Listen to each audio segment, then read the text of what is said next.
ఈ పరలోక వస్తువులు ఎక్కువగా శుద్ధి చేయబడి ఉంది. పరలోక వస్తువుల కన్నా పరలోక సంబంధమైన వస్తువులు ఎక్కువగా శుద్ధి చేయబడి ఉన్నది.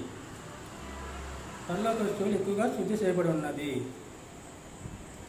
హస్తకుస్తాలలో ఆయన నివసించలేదు. దేవుడు సమూహం ఉంది నివసించాడు.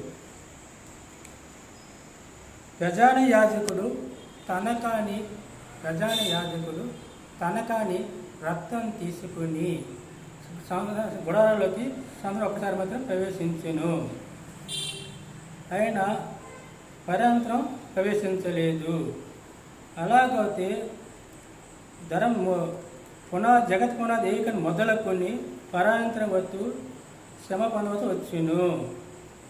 క్రీస్తు ఆయన ఒక్కసారి మృతి పొందెను. మనం మధ్యవర్తి వ్యక్తి, మనం ఒక మ్యారేజ్ చేసుకోవాలంటే మధ్యవర్తి వ్యక్తి కావాలి.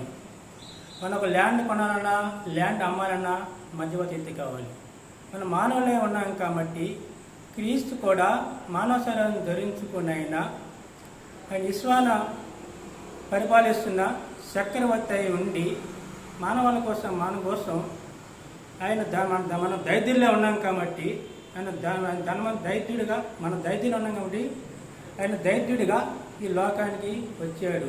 మన ధనవంతులు చేయాలని ఆయన దైత్యుడిగా లోకానికి వచ్చాడు.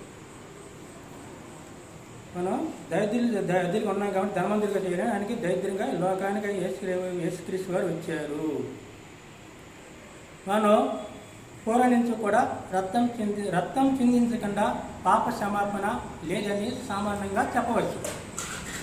మన పూర్వ నుంచి కూడా రక్తం చిందించాలని మనం వస్తున్నాం. ఇప్పుడు మన ఇంట్లో మన తల్లి కానీ తండ్రి కానీ మృతి పొందితే కార్యక్రమం అయిపోయిన తర్వాత రక్తం చూపిస్తాం. ఇంటి గోడ మీద రక్తం పోషిస్తాం.